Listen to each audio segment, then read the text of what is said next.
यह कहानी एक अद्वितीय राजा की है जिसमें राज्य में कोई भी परेशानी या परेशानी नहीं थी।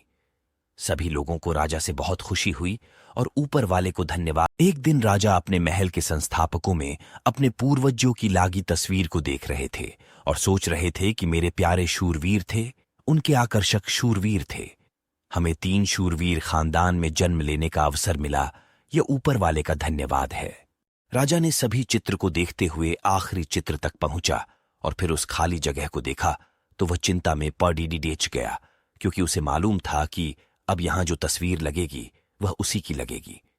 लेकिन राजा को इस बात की चिंता नहीं थी कि वह मर जाएगा। चिंता इस बात की थी कि वहां जो पेंटिंग लगेगी वो कैसी लगेगी।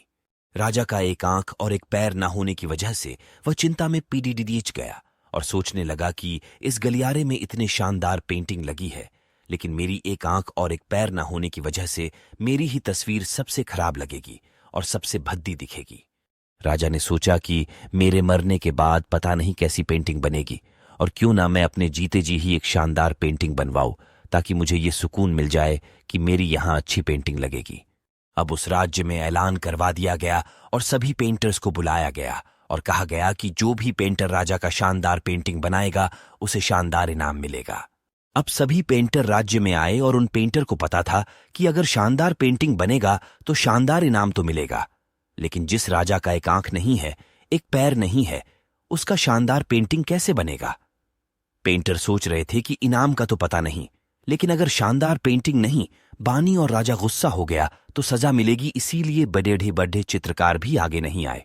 तभी उसमें से एक एल्ला टी डैच का बोला, राजा साहब, मैं आपकी पेंटिंग बनाना चाहता हूं, मुझे 24 घंटे का वक्त दीजिए।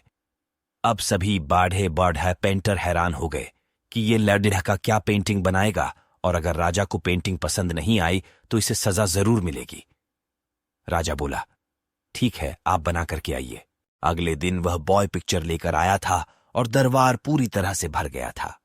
लोग दूर दूर से ये देखने के लिए आए थे कि वह बॉय जैसा पेंटिंग का नजरिया रखता। अब लड़का जब वह राजा की पेंटिंग लेकर आया तो लोग आश्चर्यचकित रह गए। सब लोग जोर जोर से तालियां बजाने लगे, सीटी बजाने लगे, और जब राजा ने वह पेंटिंग देखी तो वह खुश हो गया और बोला कि वाह, इतनी अच्छी पेंटिंग तो इस पूरे सुपरमार्केट में नहीं है। राजा ने उस लड़के को बहुत सारा ऑफर दिया। अब आप सोच रहे होंगे कि उस राजा की कौन सी पेंटिंग बनेगी। एक आंख नहीं है और एक पैर नहीं है, कैसी पेंटिंग बनेगी। उस तस्वीर में लड़के ने राजा को घोड़े पर सवार दिखाया था। एक तरफ से उस राजा की एक आंख बंद हो रही थी और राजा तीरंदाजी ने उस राजा की एक आंख बंद कर ली थी, और उस लड़के ने उस राजा की उस आंख को बंद कर दिया था जो राजा के पास नहीं था। इस तरह उस लड़के ने राजा को विशाल घोड़े के ऊपर एक आंख बंद करके और एक ही पैर दिखाते हुए इतनी शानदार पेंटिंग दिखाई कि वह अब तक की सबसे बेहतरीन पेंटिंग है। उस लड़के के सामने भी चुनौती संकट थी, लेकिन वह सकारात्मक का साथ नहीं दे सका। जिंदगी में आप जो भी जहां पर हो, जिस भी संकट में फंस जाए, जिस भी स्थिति में हो, अगर आपने सकारात्मक का साथ कभी नहीं छोड़ा तो निश्चित मानिए आप उस संकट से बाहर निकल आएंगे। जिंदगी में उम्मीद का साथ मत छोड़ें, क्योंकि जिसने उम्मीद का साथ छोड़ा, जिंदगी ने फिर उसका साथ छोड़ दिया। हर पल सकारात्मक रहो, खुश रहो, ऊपर वाले के आशीर्वाद के साथ और गांव के प्यार के साथ, अच्छी और सच्ची मेहनत के साथ करो। कुछ ऐसी दुनिया की यादें जगाओ तुम जैसे।